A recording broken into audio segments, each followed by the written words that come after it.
What's up, guys? Welcome back to another episode. It is another great day to be alive, another great day to go fishing. So we're out here on the lake today, and it is a beautiful day. It's finally stopped raining here in East Tennessee, and I am so happy about that. We finally got the sun shining, bluebird skies. But for a lot of fishermen, when we think of high bluebird skies, we think of post-front conditions, we think of, that front's already moved through, we think of bad bass fishing. And so today we're out here in those post-front conditions, high bluebird skies.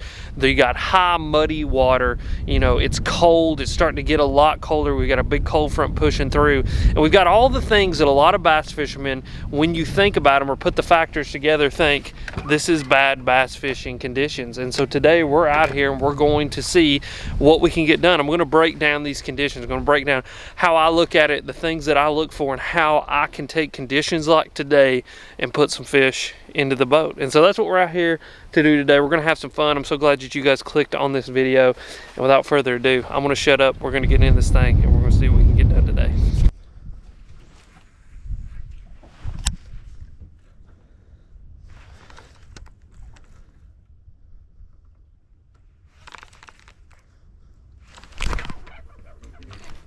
There we go. Look at that dirty water right up there where I thought he'd be.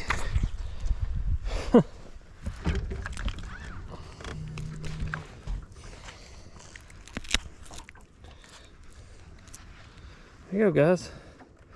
Number one of this morning. Right there in that seam on that dirty water. Where I thought he'd be. Thanks, bud.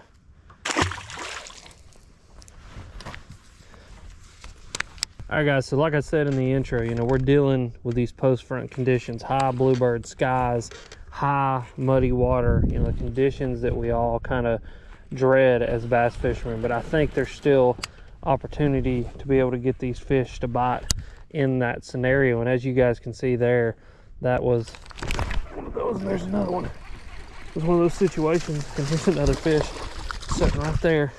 And so what's going on here is this is a great example of using the conditions to your advantage. So I have, high muddy water here, and I've got this water that's a lot dirtier, and we've had this massive influx of rain. Is I'm using this mud line seam and this current seam to my advantage to get these fish to eat. And just by the amount of time I've had on the water and experience I've had on the water, I know that fish love current. When the water rises like this and when it gets muddy, they do two things. They get on the bank and they put their nose into the current.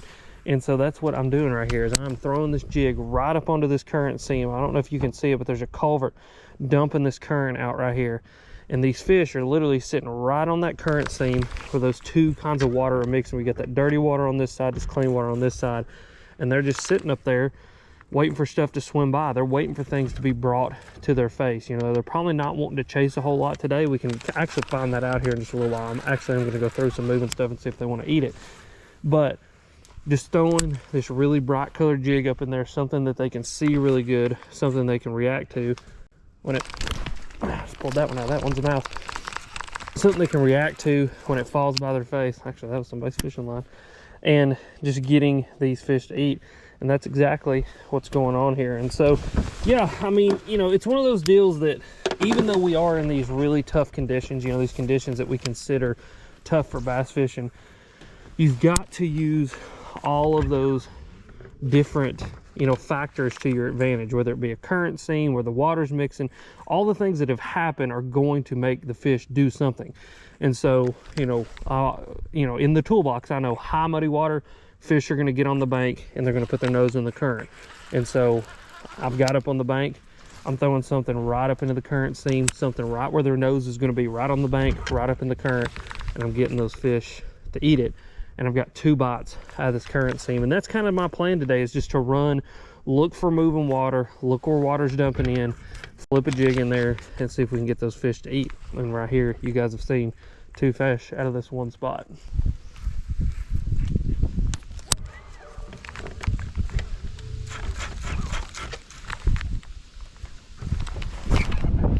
There's another one. A little big one, but it's a fish.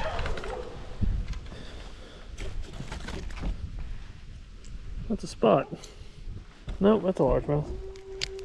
Another one. Right up on the bank. Right up on the bank.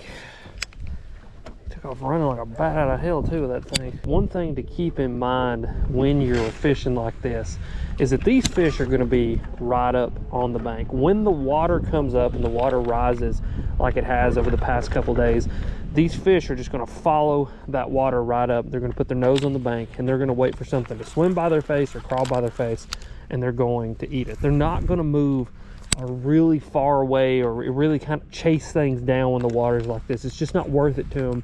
And I think a lot of it has to do with the self-preservation instinct. You know, these fish, when the water gets muddy like this, they can't see, and so inherently they're going to tuck themselves right up next to something, and they're just going to sit there and they're going to wait for that water to clear up and for the conditions to get better, and they're just going to wait for things to just come crawling or swimming right by their face for them to eat it. And so you guys will notice today I'm not spending a whole lot of time in these targets that I'm flipping at. You know, I'll flip in there 2 or 3 times if something looks good, like this little pop lane in the water right here, just to make sure that there isn't one sitting there. But if I don't get a bite, I'm just moving and grooving and just keeping on going. You know, and you'll hear people sometimes say or see a comment like, you know, fish your bait all the way back to the boat. Well, in this situation, it's useless, because fishing that bait all the way back to the boat, there was a bite right there on that wall, is not going to be very advantageous for you, because these fish are going to be right up on the bank. They're going to eat if they're going to eat, and if they're not, they're just going to leave it alone.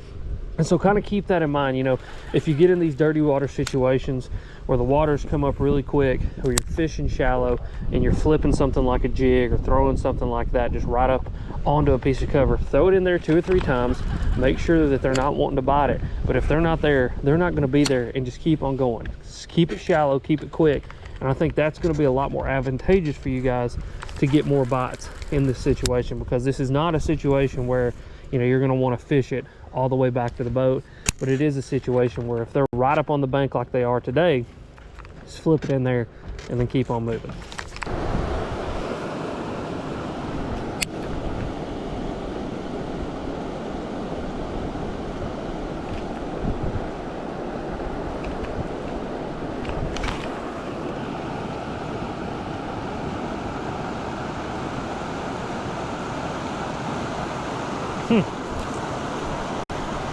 Whale.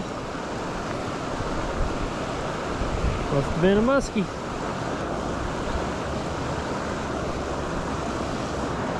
Yep.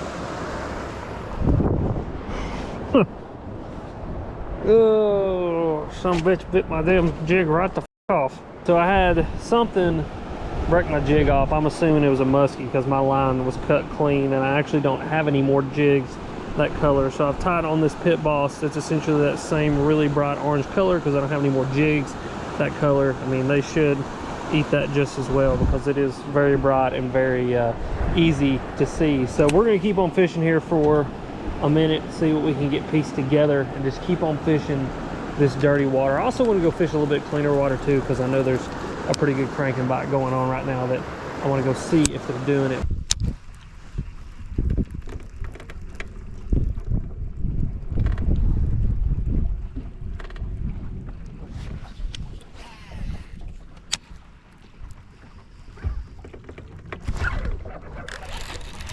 That's a good bite right there. Dang on. It's a good fish. Man, what a bite on that slobber knocker. Fire crawl. Heck yeah. Man, that was an awesome bite. What a fun bite. Thank you, sir. Shoo.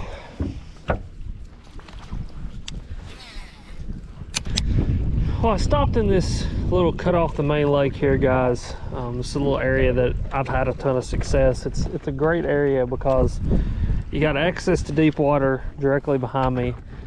This is kind of just a big flat right here that's covered in all kinds of stuff, and you can actually see right here is this riprap point. You can actually see the riprap on 360, and then right here in front of us we've got a bunch of bushes and other things just in the water.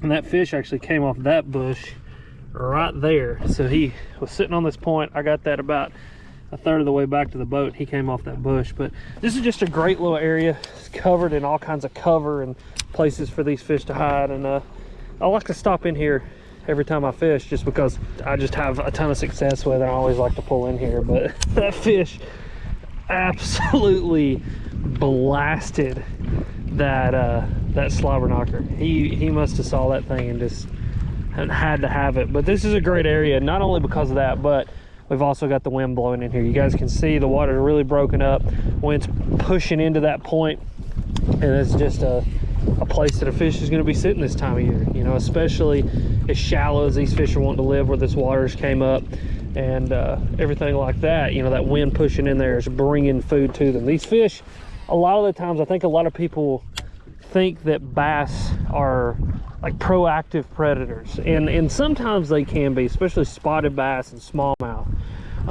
You know, in certain bodies of water, like, you know, you get up in the Great Lakes, you're talking about very proactive predators that move around a lot. They go and they chase bait and stuff. Same thing with spots, but largemouth are not like that. They're more of reactionary predators. You know, they're opportunists, and you know, you got to think like a lion that lays and just waits for something to come walking by, and, you know, when that thing gets just close enough is when they're going to lash out and they're going to eat it. And, you know, people don't like those comparisons, but it is just what it is. You know, those bass are lazy. They want to sit and they want things to be brought right to their face, and that's a great opportunity. You guys can see it, wind's blowing right into that point.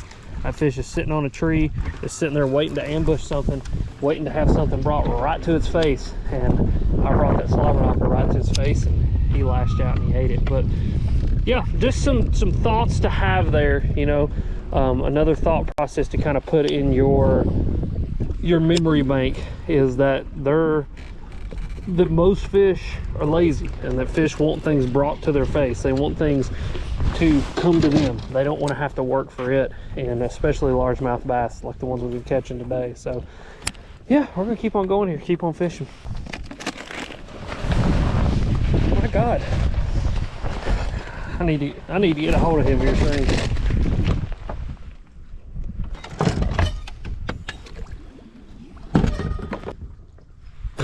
I watched this thing the other day. God almighty. Hold on a second. Hold on a second. Hold on a second. Come here, fish. Get up in here. That's another good one. Looky there, guys. That was fun. Standing out here, waiting for old Dad to show up. I told him to come on out here and get in on some of this stuff, and just pounded that one. That's fun. Thank you, sir. Oh, good. I have actually come back to the boat ramp because old Dad is right up there.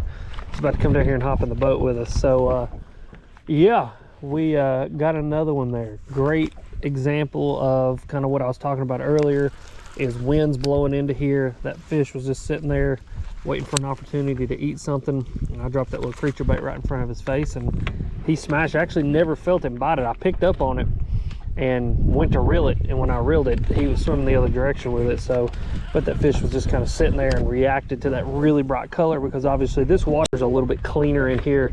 This is where we got our first couple bites where this water's mixing. I want to make sure fish just mixing water again, just to make sure that nothing is reloaded back in there, because that's one thing about current that you'll notice is you can catch 2 or 3 out of an area, leave it alone for an hour or so, and come back and fish will have reloaded back in there. But yeah, that was a good little bite right there. Another quality fish. I mean, it seems kind of be the deal is, you know, none of these fish are super tiny ones. It feels like every time I bow into one, it's normally a pretty good fish, which has got me optimistic.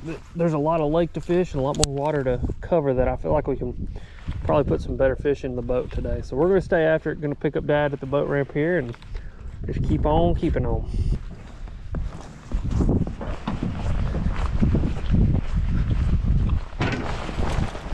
What are you doing? You alright? I come down here and see how pro goes. Shit. I'm gonna run up here and get up, see if there's a vest in my truck. We're gonna fish that pipe one more time. I got that bite right there. See where the bigger clusters of rocks is at? Flipped in there, went to reel it up, and went boop. Hell, they're breaking right out there. Yeah, I know. I'll be right back.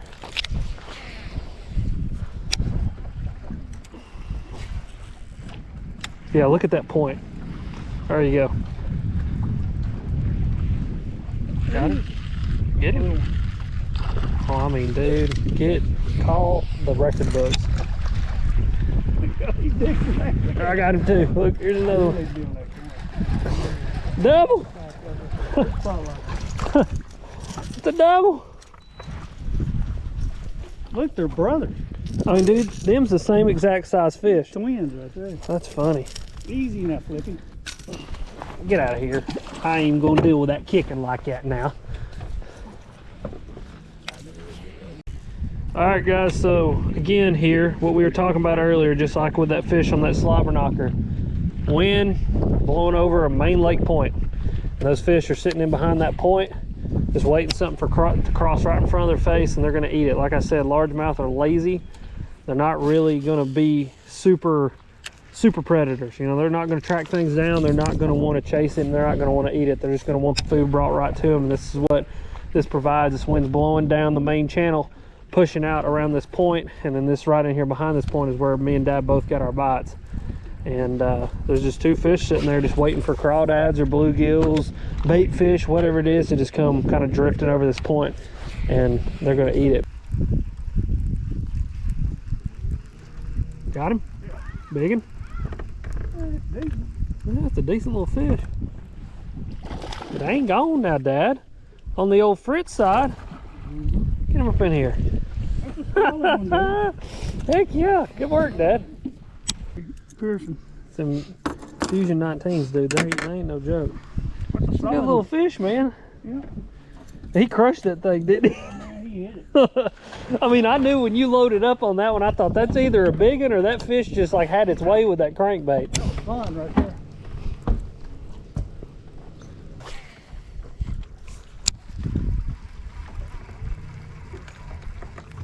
There's one. Hey, Dad, you get the net for me? Yep. Yep. Ah, he ain't that big. I can boat flip him. But he's a good one. It's one of the better ones for today. Heck yeah. I mean, dang, son. That's a solid one. Yeah. Good little fish there. Woo! That was fun. Thank you, sir, for a good time. Little chunk. Been eating some crawdads. Heck yeah. Thank you, bud. Thank you, sir. Thank you. That's fun right there. So, guys, if you'll notice, everything that I've got tied on today is orange. Got the orange crankbait. We got the orange slobber knocker, the orange creature bait, and you know, everything that I'm throwing today is that bright orange color. And if you've also not noticed, these fish absolutely hammer it. And I think a lot of that has to do not only with like the time of year or, you know, like the watercolor or whatever. I think a lot of it has to do with what these fish are actually eating and what they're seeing. And so I've talked about obviously the crawdads and other colors. You know, I've seen these crawdads, they'll get those, you know, wild orange colors on them. A lot of them that I see are either like a dark green or a dark brown, then they got those splotches of just bright, almost methylate orange all over them. But I think another thing that a lot of people don't think about, and there's actually two things that they don't think about. Number one is bluegills. I don't know if you guys have ever noticed, but this time of year, you know, when it starts to get cold, those bluegills will turn almost like a solid orange color. And it's like this weird kind of muted orange, but when you put them in the water, they pop or almost glow. And then the second thing is perch. We've got a lot of perch in these lakes, and that's one thing a lot of people don't realize. I've actually had people tell me there's no perch in Tennessee lakes when I've literally made videos where I've caught perch on crankbaits. And so I think these fish, just like that, another freaking good largemouth, they key in on that stuff. You know, they key in on those bright orange colors. When they're eating those perch, they're eating those bluegill, and they're reacting to them. They want to eat crankbaits that are that color, and you catch fish just like that. And that's actually a really good chunky little fish. But yeah, just a thought, you know, something to consider this time of year is, you know, really focus in on color selection. I think when you find a color that works well and you kind of figure out what color those fish are eating, you can have a lot more success catching more quality fish, more fish, because they're keyed in on that color for a reason. You know, they're not just eating it because, you know, there's something in their environment that they're munching on that makes them want to eat colors like that. Is she making high sixes? Like 750? Yeah, Yep, told you, dude. They stomp it. Smallmouth. Want the net? You gonna flip it? Dude, heck yeah. Dude, they just hammer that thing, don't they? Oh. That's a good smallmouth, dude. Get him up in here. Heck yeah, good job, Dad. Look at him. You think you wanted it? Look at it. You think you wanted it? Heck yeah, Dad. Good job. That's fun, man. Man, I got a feeling we're going to have us a little bit of a cold ride back. I say we fish this bank and then head on because it's 4:30 already.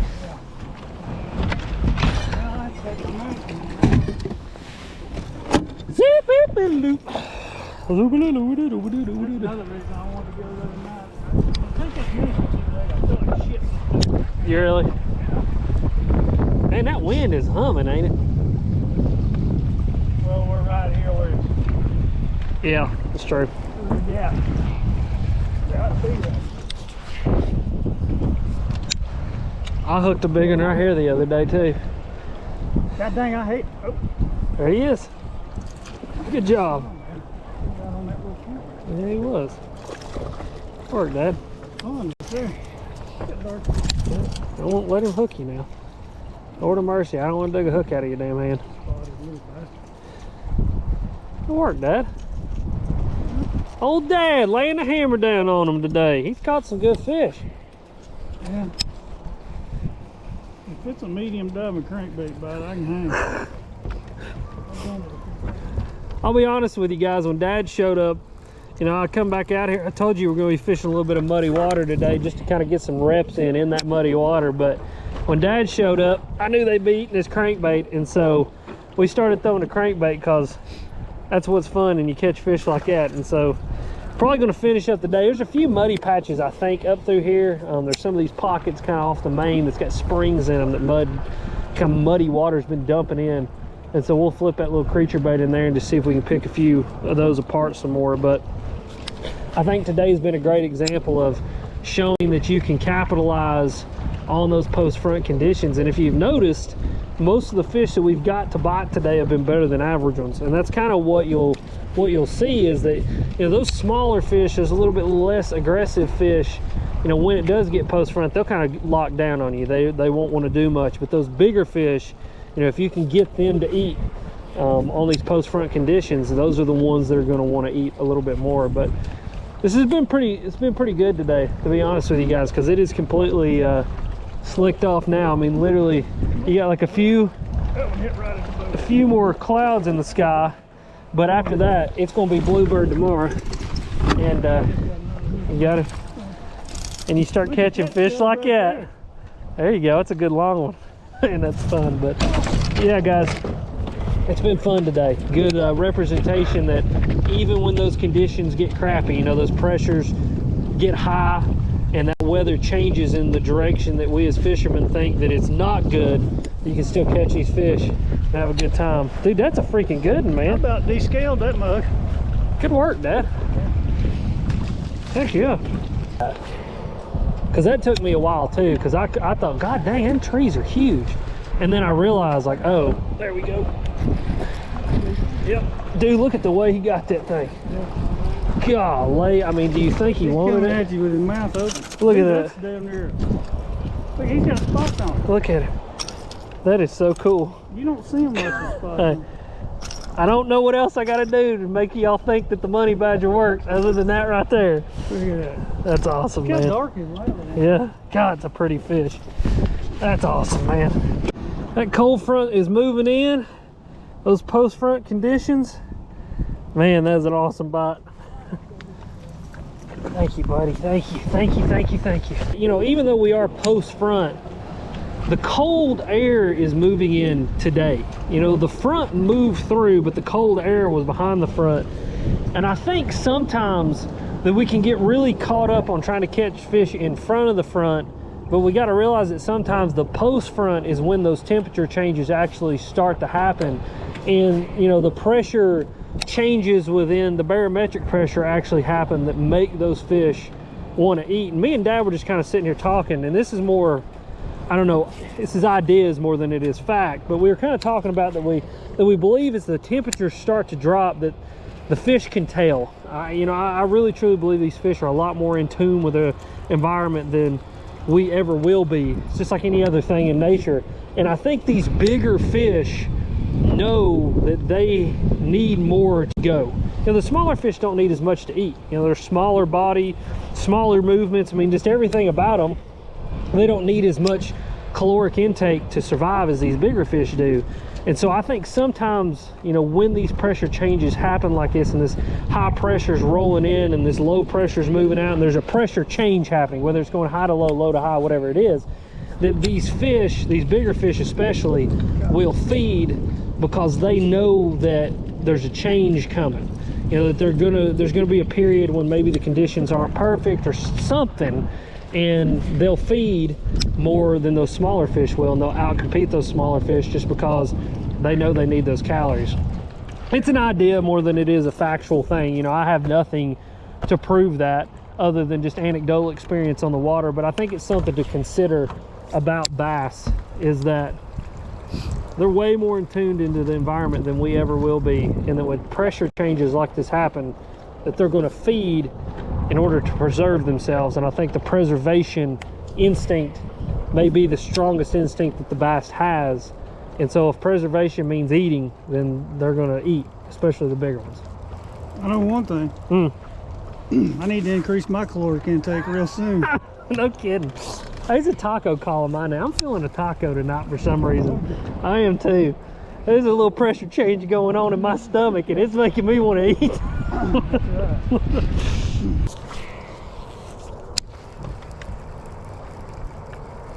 Oh. Golly. What a bite, man. I mean, Lord of mercy. I mean, dude. It's like they're trying to freaking take it from you. Golly. That is just an amazing bite. That is awesome. I mean, just the size of them fish, and to hit it as hard as they do. That's the funny part, man. I mean, they just freaking, I mean, golly. I can't wait to get those ones.